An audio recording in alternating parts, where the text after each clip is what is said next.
Clem, we're going to do some social media questions Okay, now. great. Do you use social media? You I'm on Twitter. Instagram? I'm on Twitter. On Twitter. I've never been on Facebook in my life, and probably I'm lucky. Maybe you got to get on the gram.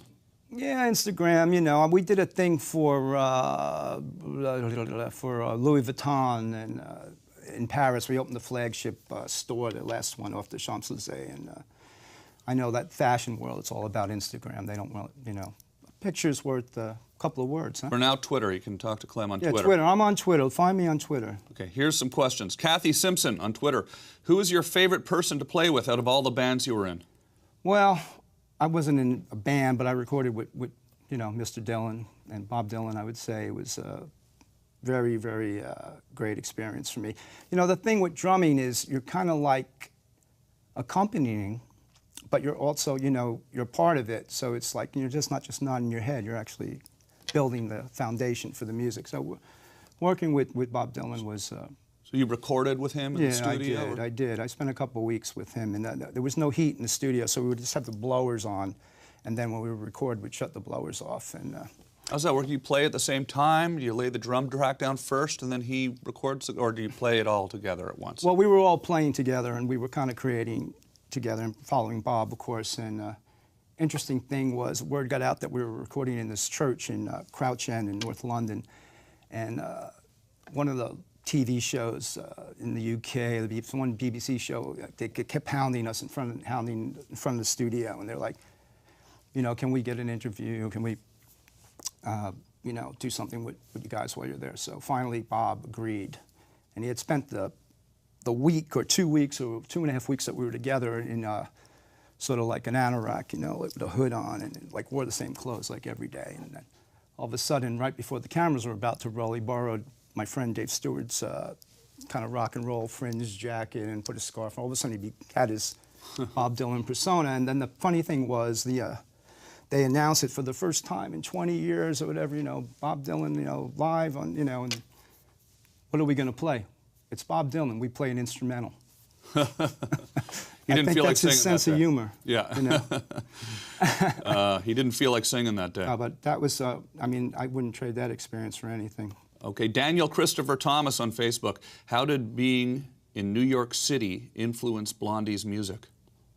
Well, it's everything, you know. I mean, it's a cultural, you know, hodgepodge, you know. It's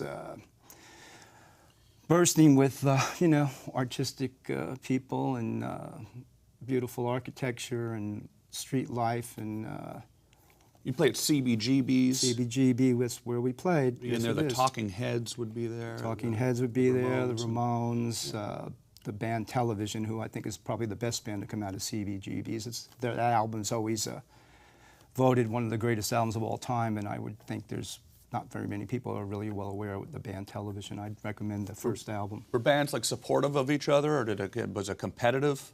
It was.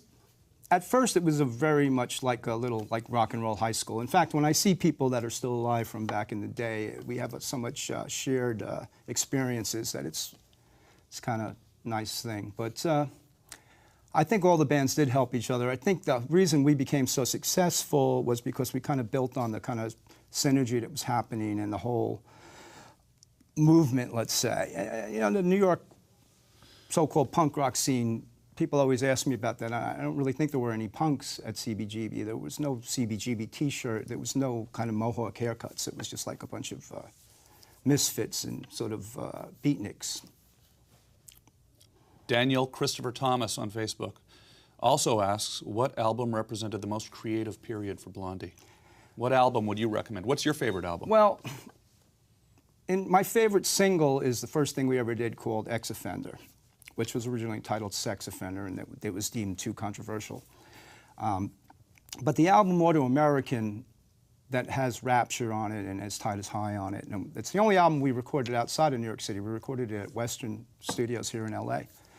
That's the only time I got to drive to work the whole time. And that album has a lot of interesting stuff on it, and it really works as an entire album. There's like an overture at the beginning, and there's like a song from Carousel on it. And at the time, the classic remark from the record company was, "We don't hear any hits." And Tide is High and Rapture were on that, which were both #1s in the U.S., so go figure. How's everything changed, though, with streaming and, do you like the way the music industry is? Well, music's more accessible. With the internet, has it ruined the music industry? No, it's a double-edged sword, isn't it, in a lot of ways, the internet. I don't think it's ruined anything. I think it's progress, It's inevitable, things are going to change. We were lucky to kind of be at that sort of maybe the second to last wave of bands that did it in a very traditional way, developing on the streets, playing in clubs, putting out a record or two that didn't have the real success that you maybe needed to endure. Nowadays, kind of a lot of that stuff has gone away. Things want to be more instant in a way. But I think there's a renaissance in rock and roll. I always made the analogy that rock and roll is like jazz. Has a fanatical following, but it's not pop music. And I can imagine how the jazz musicians felt in the 50s when rock and roll first came about, and all of a sudden jazz wasn't the popular music, it was rock and roll. So there's this evolution of popular music, let's say, but it's always going to be rock and roll. Never miss a beat. Subscribe to Larry King Now and watch new episodes every day.